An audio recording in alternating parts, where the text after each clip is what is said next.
he kind of wrought that out, so skip through a lot of that. Ooh, there you go. It's me. Hey, in my style. Is it? So, I do some other things. I'll just run through this real quick. Right now, I'm the president of AIGA South Carolina. Everybody can stand up and applause at one time. Tell us what that is. What's that? Awesome. It's the American Institute of Graphic Arts, right? So it's a national thing. If you're a graphic artist, they've been around for like 100 years. So it's like the professional organization for graphic designers, the Graphic Designer Union. You want to call it that? Although not really, whatever. But I'm the president of the South Carolina chapter for the time being. I'm a writer for .NET Magazine. I write a regular column in there every month. When you let me. I also have a podcast with Carl Smith. I don't know if you guys know this guy. He's a fun dude. Look him up. Stuff we do Converge, SE. Look at that. My keynote skills. We have a Sasquatch. We're doing another conference called Artifact Conf in Austin. Pause for effect. You should be impressed. Anyway, so that's unmatched style right there. Like Chris said, we review websites, we have a podcast, we just love this stuff. I love it a little bit too much. For example, in the past year alone, I've reviewed almost 17,000 websites, which is a freaky number. Like a website reviewing Android, I guess. Not really. But what I want to talk about tonight, how many people are like working on a side project? Everyone. So like web apps and side projects. So the key to that stuff is getting people to like use it, right? That'd be like the first step. So I want to talk about that little bit of the experience. The sign-up form, right? It's kind of the most important piece, in my opinion. One of them. So let's start off with a couple of things. I just want to run you through like why I'm even thinking about this and like the frame of mind we should be in when we sort of review this stuff. And then we'll look at a bunch of stuff in the wild. We'll make fun of some people, we'll laugh, we'll cry, we'll see it again and again like cats. So these are three of my favorite books by Andrew Chack, Christian Crumlish, and Joshua Porter. It's the best books out there for this stuff. I've stolen all my knowledge from these guys. Okay, so this all kind of starts from this one dude, right? Abraham Maslow. If you've gone any UX talks or heard any really pretentious designers or anything, they always throw this out there. But it's important because when we think about humanity, we think about levels of self-actualization, right? So we need some things in our life, like basic things like food and water. And then we need safe things like a house. Once we have those basic things, then we can have friends and family, and then we have a level of self-esteem where we can then help other people, right? It's this sort of simple humanity. But the beautiful thing is that it applies to web apps and websites and doing business. So there are some correlations here. And the first two things I don't want to talk about at all because we get that a lot, right? Availability and usability, right? So the website has to be live. A short talk, I'm done. It has to be usable. The thing has to like put info in field and submit. We don't want to cover those things. But in order to actually convert people from nothing to go through our website, hit our form and stuff, we have to provide them with a level of confidence, right? We have to convince them that we're not going to steal their money or that their money is actually going to me and not some, spammer or whatever. And then we also have to sort of sell them a level of desire. Why should they want this thing? So we want to kind of focus on that world of confidence and desire. Andrew Chack's book, he kind of gives us some things that we need to remember. The first basic rule is that when we're building a website or whatever we're doing, we're not just competing with other people in our space. We tend to stop and think about, well, I'm building this widget A. What are the other companies that build widget A do? Well, the competition is a little bit bigger, right? It's everything. We have to kind of consider all that stuff holistically. We have to earn the right. We have to convince them. We have to give them confidence and desire. We have to think ahead about mistakes, which kind of touches on usability, but it's a little bit deeper, right? It's thinking ahead about where can their thought process break down when they're trying to think through signing up for that stuff. And then golden rules, either you do the work for them, or they're going to do it, and they probably won't do it well. Because this is not a hard and fast rule. There's only a little bit of time you have to convince people to get them from that point A to point Z, or wherever it is, right? Whatever, make up a number, 8 seconds.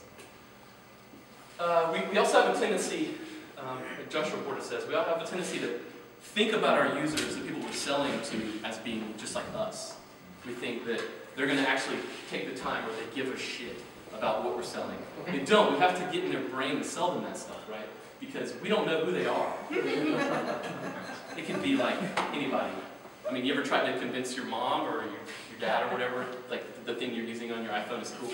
They're like, what the hell is Instagram? All right, so quickly, some other things. When we're looking at that sign-up form experience, or the form, or the whatever, you know, just keep these things in your brain, right? Like, we want to tell them what it is, how it works, why they should care. Show them the end result if you can of going through the process or using your product. You remember the old ads where it was like, in the comic books where the dude's like kicking the sand on the dude, and then the next panel's like, he's big and strong, and he punches the guy in the head. You know, that sort of thought process, it works. Give examples of who, right? So, like McDonald's, 50 million hamburgers. You know, we get it, Ronald, but, you know, it's still that works, right? If they're like, oh, like it, sort of a thing. Okay, so this is like really quick.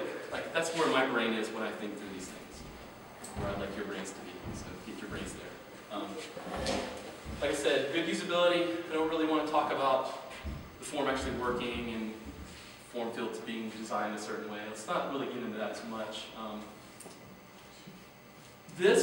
Let's look at some things in the wild. This is like, I mean, how many people like build stuff on the internet, build websites, have ever written a form, seen a form? Yeah. This is like, let's just call it, in any scientific study, because tonight we're going through a journey of scientific discovery. We always have like official things that we compare everything else to. What is that term? The control group. Yeah, so this is our control group, right? This is our control group form.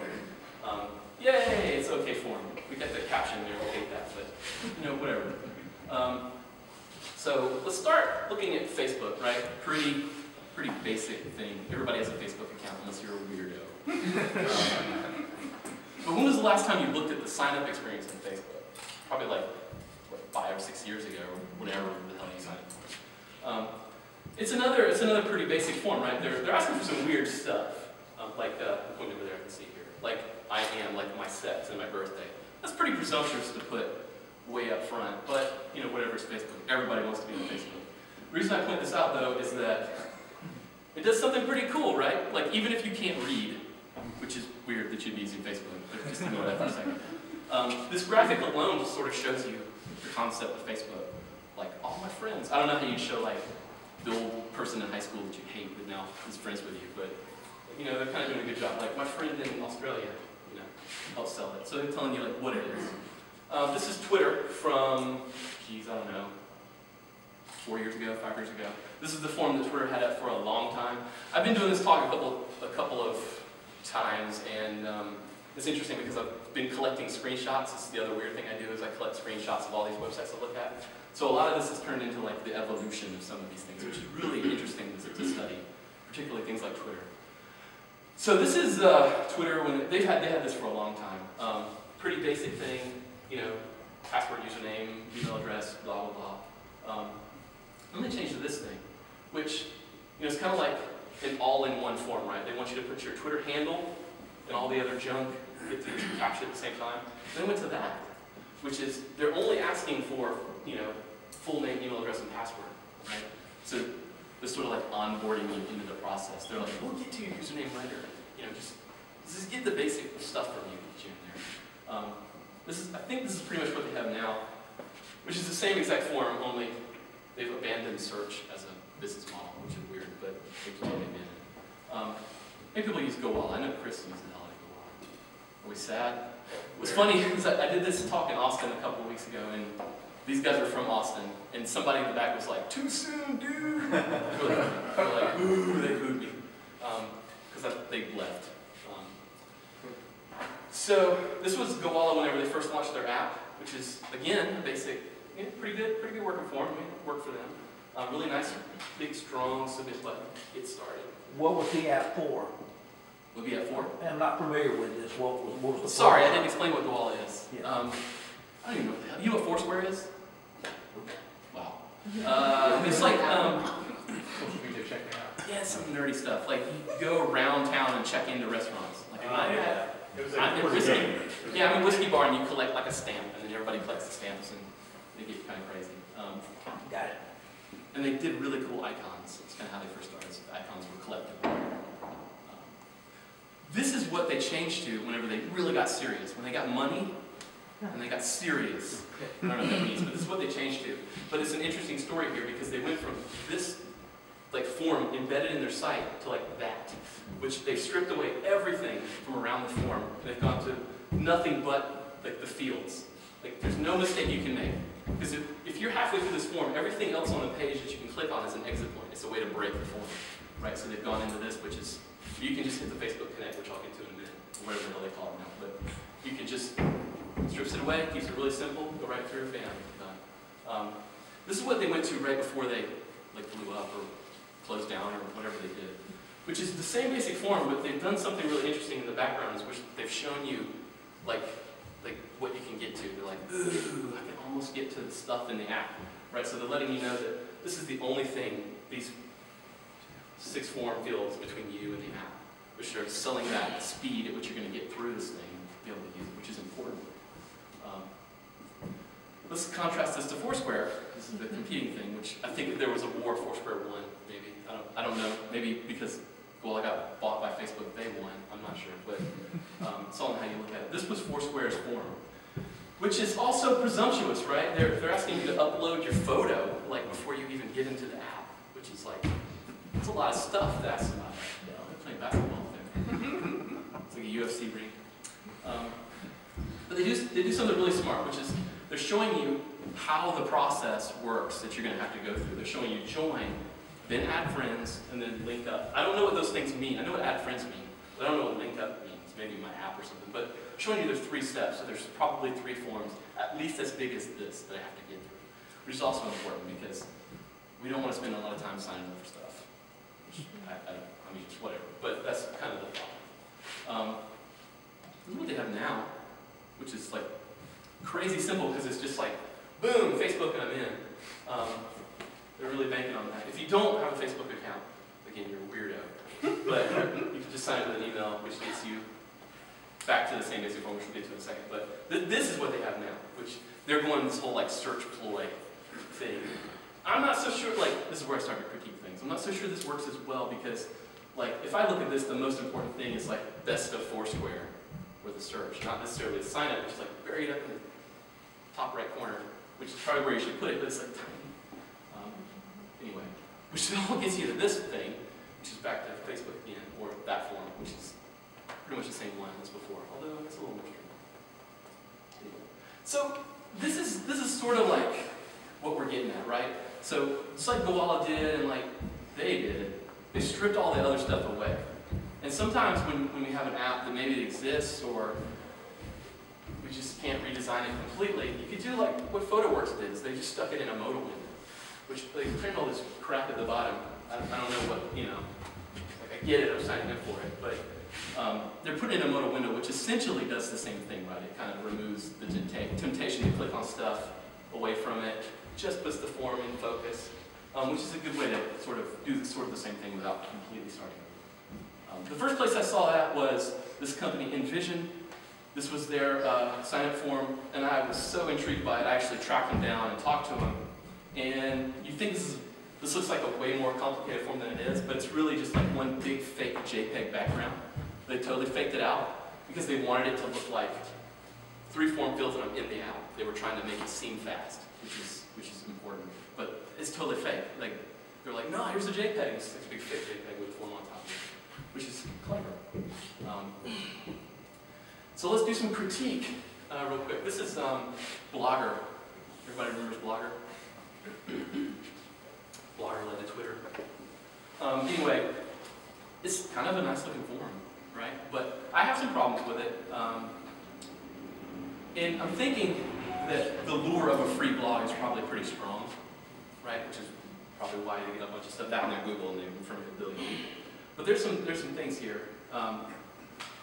Like first off, that thing at the top, that gradient background behind the form. And I point these out because when you're designing forms, just think through some of this stuff. That thing to me looks like I've clicked in the form field and now I'm focused on the form field, right? But it's not. You can, in the older Firefox, you could like right click on a background or something. It's just a JPEG behind the whole page, which is weird why it's not longer, but it's there, it's neat, but it looks like the email address is the most important form field on the page. Although I would probably think it would be the name of my blog, probably the most important, but whatever. Then it's also like, the first thing you're greeted with is, okay, I'm going to get a blogger blog, create a Google account. It's like, what? I don't understand the relationship between Google and a blogger. And then the submit button is like a continue arrow. Like that's probably a nitpick, but it's a little off. As compared to Verb, which is a free blog service, they've been around for a while, and I think Media Temple just picked them up and they're doing some stuff. But this is their sign-up form, and it's just it's like brilliant, right? Because the most important thing is like it's the first one. It's like, what's the name of your website going to be, which is pretty damn important. And then the next important thing is like, what the link to that thing is going to be. Like, how's the little subdomain going to be? Like, whatever I type in .verb.com is what it's going to be. Those are super important and big in the top. And then they show you, like, whatever .verb.com. It's a really easy way to explain that. And then even if you don't still get it, there's some text under there. It's like, hey, this is how it works. And the rest of the form elements. And also, they have one of the most clever spam prevention things, which is way cooler than I captured. You can see that at the bottom there. It says, to prove you're not spam, select the word dueling. And then that's like one of the words is dueling. I think that's really a lot better than that weird. How many people have hit the like audio button on the caption and heard like the devil, like exorcism or whatever's going on? I don't know what that is, but that's some weird shit. All right, so back this up for a second. I'll spin through this, but this is Google. This is the new Google account sign-up form that they have out. It's like a really scary form. There's a lot of stuff going on. We'll see if it'll. I don't have enough time to really focus on this. But they do a lot of really cool, like, helpful things. Like, you see that? Boom. If you're on a Mac, it like connects to your contacts. Like you're choosing your username. It's like telling you like options. It don't work. I mean, if you've got someone who's like they really want your thing, and then you have to like go through 4 or 5 rounds of picking a username that's like you're like. Cool, submit. Oh shit, you know, Gene Crawford's gone. Gene Crawford 4 is gone. You know, and you have to keep, like, you can do some things that really help that. Tumblr. Maybe about the Tumblr account. Yeah, I love Tumblr. It's like one of my favorite blogging things. I think this is probably the greatest sign-up form ever in the invention of the internet. Honestly, like, just copy them. Let's see. Yeah. So first off. Man, the easiest way to blog, like that header, it's like, gotcha. Yeah, that takes a couple of days to claim that. But the other thing, it's only 3 form fields, man. Like, boom, they get you in. And I've got some onboarding examples to show how they onboard, which is bringing people from 0 to using the app, like through the use of the app, which is clever. Email address, password, you only have to have a password once, and then URL. And again, this is one of the first places I saw that, like, whatever I type in formfield.tumblr.com, and they're just showing you how that works. You don't even need to explain that. Like, I get it. That's going to be my link. And then sign up and start posting. That's like, a lot of times you'll see sign up forms or any kind of form submit button be submit or go, you know, which is like, the hell? That one is sign up and start posting, which means when I click this, got my blog on. They switched to this, it's about a year ago, which is pretty similar, right? It's still 3 form fields, give or take. But I do still like this, and I like this because it makes it look fast. Visually, before you even start using it, just that horizontal layout just looks really fast to me. And we'll see that again and again. It's sort of a design pattern in starting up forms. Thing going here? Yeah, let's take a look at this. This is what's live right now. I don't know. I mean, they're using animation, I think, to kind of sell you that it's fast, right? I mean, it's not really faster to have to wait through 3 seconds of animation, right? Put the form up there, it'd be a lot faster, but it loads really fast, and they're helping sell that. This was the first place I saw the 3-box horizontal sign-up form, and it's kind of a pretty form. And again, I tracked this guy down. He now works for Twitter, but tracked this guy down, and I was like, why did you do that? That was really smart. You know, it's the first place I saw that. And then Tumblr copied you. He's like, I know, they copied me, but I said, why did you do that? And he's like I just said, make this the most beautiful sign-up form ever. And I put boxes around it. So it's a total accident, but I think it's brilliant, because again, it's the first place I saw that. It just feels like I can tap through it. Okay, so Squarespace, boom. Hey, Squarespace, they drank it really. This is a slightly different example. And there was a guy in the audience from Twilio the last time I talked about this, and he was like, hey, we have reasons for why we did that. But I was only pointing out that it's kind of horizontal, kind of not, so it's this hybrid. But then I was like, hey, you're asking for password twice. Like, why are you asking for password twice? Why do we do that? Why do we just, you know, assume that's a pattern, or whatever framework we're using, we just plop the password button on there twice? He had some reason for it, but you know, I would just say, in whatever we're doing, and just like the guy who just kind of decided to put the boxes horizontally, you know, like don't just adhere to patterns because there's something that we've always done. Like really think through it from the aspect of like your grandma, you know, and think about it that way. Yeah, why twice? This one's complicated, right? This is Zarly. They're like sort of like flea market and eBay, like had a kid, and it was on the internet. So you could sign up and then sell stuff like weird places, or you can sign up and just buy things, but you can sell services. It's complicated. So they got this concept of like, you sign up for it and use it, or you sign up for it and you create a storefront, and you're also the same user, because you can still buy stuff and sell stuff. So they've got email address, again, yay, they're only asking for one form field. You can get the rest later.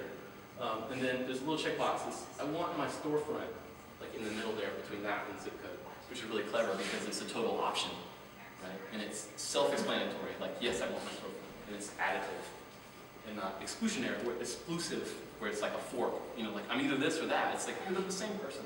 And the form is kind of communicating that. I think that's smart and elegant. Another interesting, elegant sign-up thing was this thing. This isn't live anymore. It's called Jukely. And check this out. That was interesting. And I don't know why they did that. I'm just putting that in there because maybe somebody smarter than me will like, I have an idea. But what I think it does is it really sells the fact that they're innovative and neat and different. And they're just selling you that without even saying anything. My question is, you keep showing stuff about social media, and you talk about selling stuff, but these people aren't really selling products. Are you going to have some examples of what I call real stores where people pay money? Like an e-commerce? Yes, sir. I mean, if you don't, that's fine, but it just seems like I don't because they're really different. Directed to a particular niche. You're right. Because there's not really a sign-up necessarily, right? In an e-commerce, you don't say, hey, sign up for my store and then buy my widget.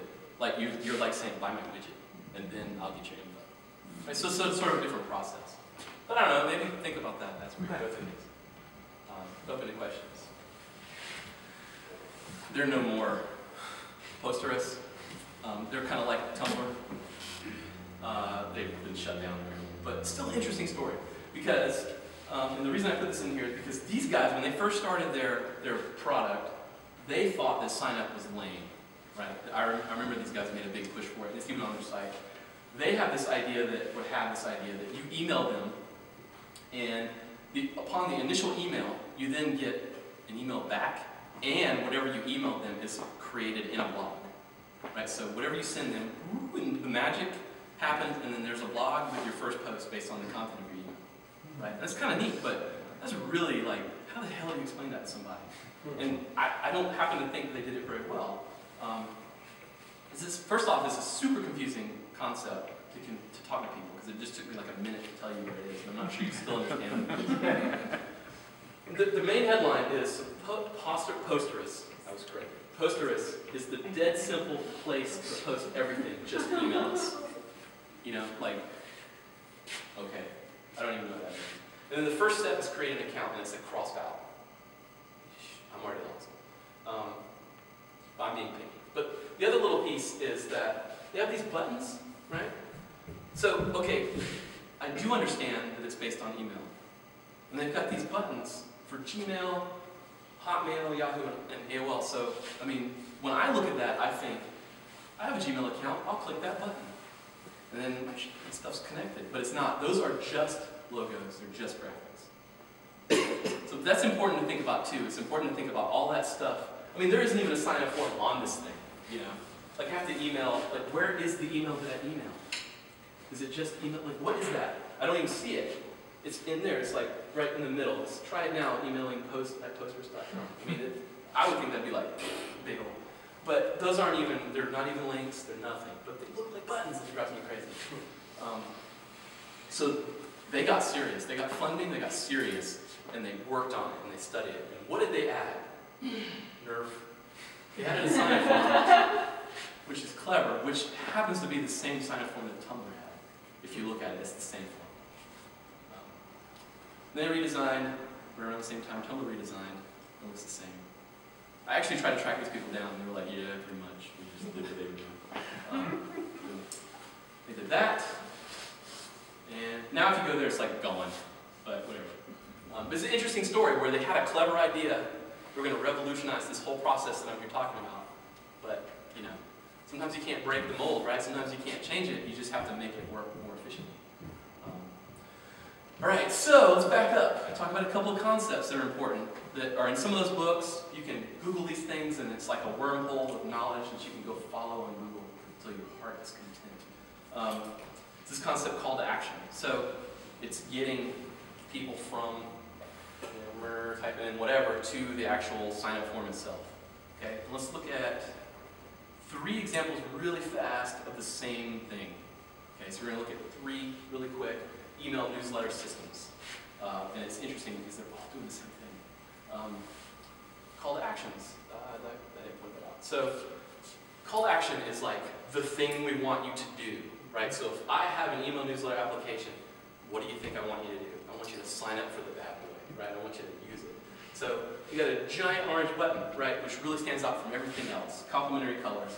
Sign up free, right? It's not sign up, it's not try me, it's not mail stuff here. It's sign up free. So they're telling me sign up and not going to cost me anything, which is awesome. They have another one up right above the LinkedIn, which is a slightly different color in case that's where you see it. But I think that's very smart, and we'll see the other examples are very similar. Then we hit their sign up form, which yes, we're doing everything right, right? 3 form fields, just like Tumblr told us to do. Boom, simple, nothing else on the page. Get my account, awesome. This is Campaign Monitor, which is, I guess, MailChimp's arch nemesis. It's the same deal, but I point this out because it doesn't have to be orange, right? All the sign-up forms that are awesome are orange. Not always, theirs is green, but it's very similar. Theirs is create a free account. Pretty close, but it works as well. And then there's their sign-up form. They need a little bit more info, because they don't have the freemium model. They have the pay me for everything model, but whatever. It's very similar. Emma, which would be the 4th or 5th tier down, I guess, of that, if you ranked all the email newsletter people. They're interesting. They have 3 buttons on the page, and they're all yellow, right? They're all pretty much similar. Theirs is get started, because they're not exactly free either, but longer form field. They're doing something cool, which they even have a video next to their sign-up form, which if you're not quite convinced, you can watch a video and explain, they can tell you why they're awesome. Which is also smart, because they're giving you that reason, helping push through that veil of why you should use it. LinkedIn. Everybody's on LinkedIn too, right? LinkedIn is where we go to be serious.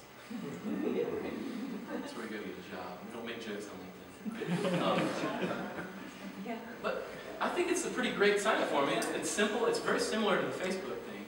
It's pretty much, it's like Facebook without the high school buddy you don't want to talk to. But they're doing some things. Be great at what you do. Get started. It's free. And then under her picture, you know, it's haven't made a cold call since 2005. You know, like it's the business network, but they're sending you all those signals to get in there. This is where we touch on onboarding, which is important because we want people to sign up for our apps. That's step 1.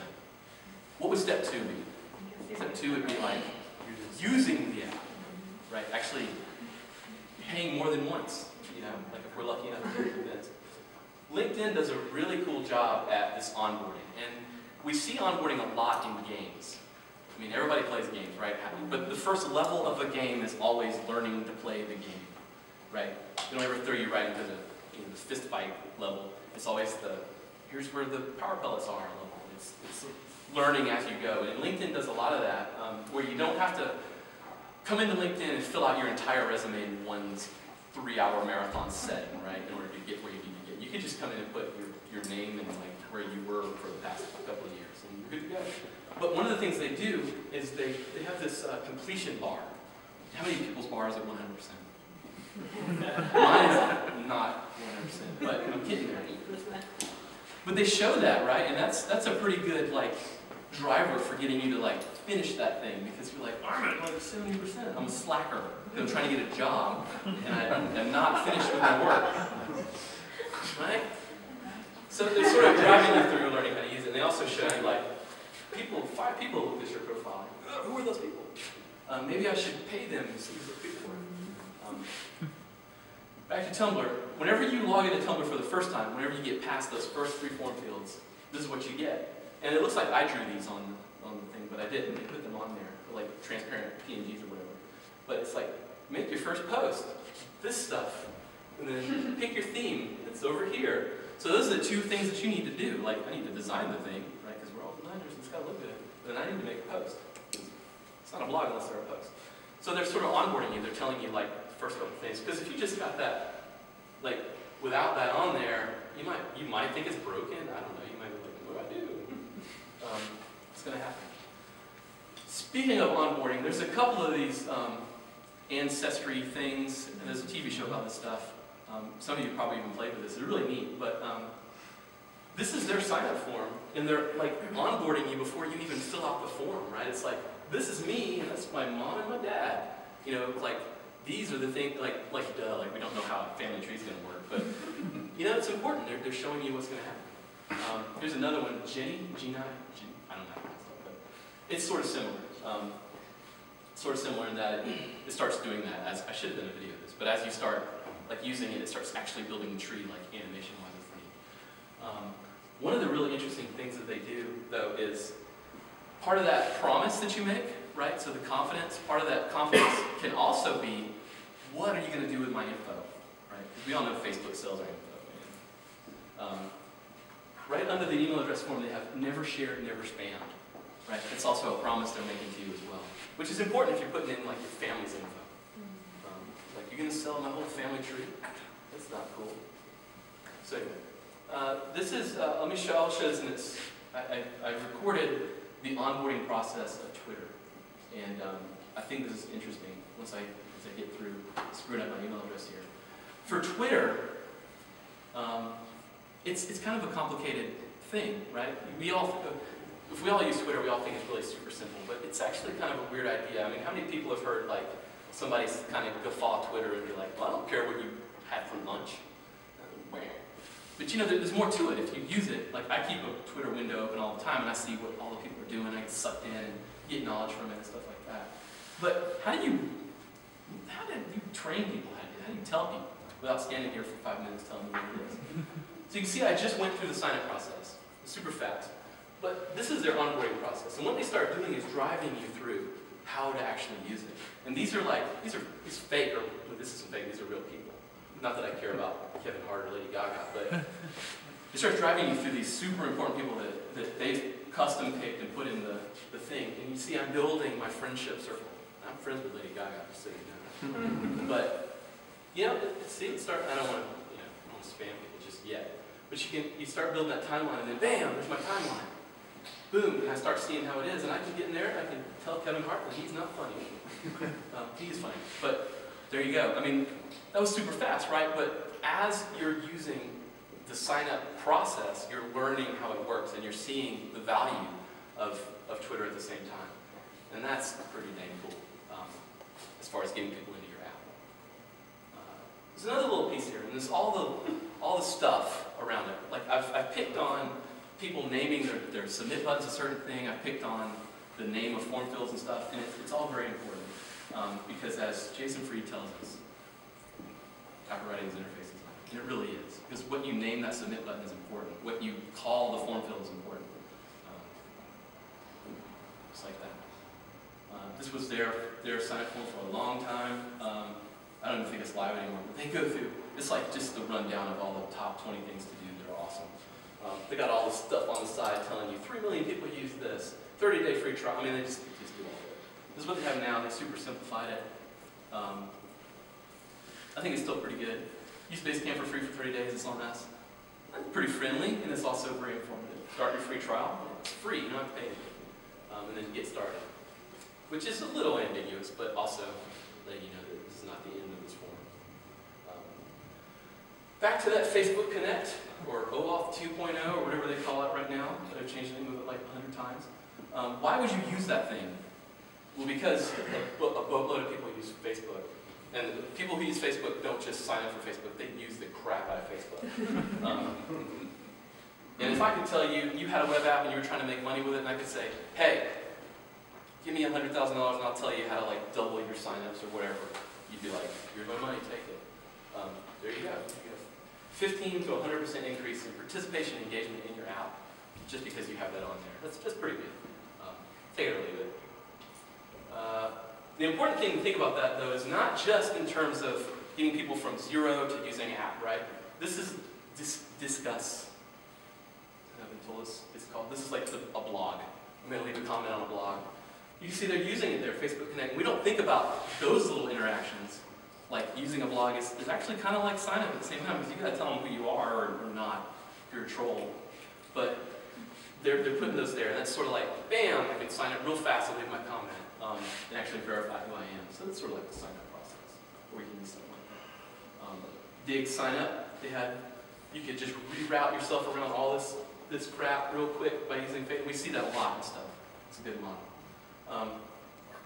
Before they were dead and resold or whatever, they redesigned, and I just want to point this out because this is also important.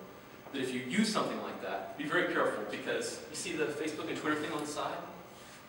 That's what those are. Those are signing up with the Twitter OAuth thing, the Facebook OAuth.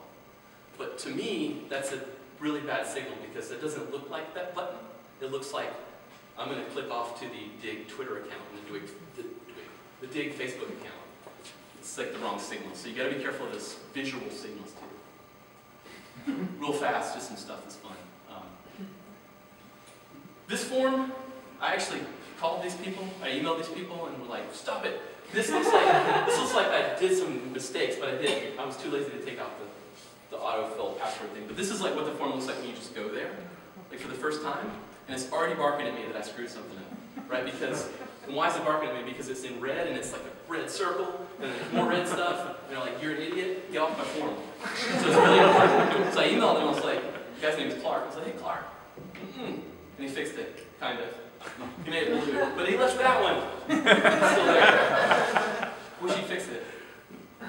I don't know that I need to tell you why you should not put your sign-up form in a modal or a drop-down navigation thing, right? And yeah, I did that. Whenever you fill it halfway and you like move your mouse over, it would close. Yeah, sign-ups. I don't know. They redesigned since then. That was. All right. So last story, and then I'll turn it over to you. This Flickr. I don't know who the genius was who pushed the new Flickr mobile app the day Instagram, their terms of service changed, but I'm sure they got a raise because that was awesome. But this is Flickr's homepage for a long time, which is like a smorgasbord of confusion. But they do have create your account up in the top right, if you can find it. The big thing about this is like, I'm signing up for Flickr, but I gotta like log into my Yahoo account. It's back to that Google thing where it's like, I want a Blogger account, but I have to sign up for a Google account and then get in my Blogger account. I don't know what's going on. So that's sort of the circle they go in. Well, they redesigned it, redesigned their site. It's cleaner, it's way more simpler, and they have a big old sign up button, and then you can link it to your other accounts and stuff. It's brilliant. But they didn't quite, it pops in a new window on top of the thing, and it's still the Yahoo login.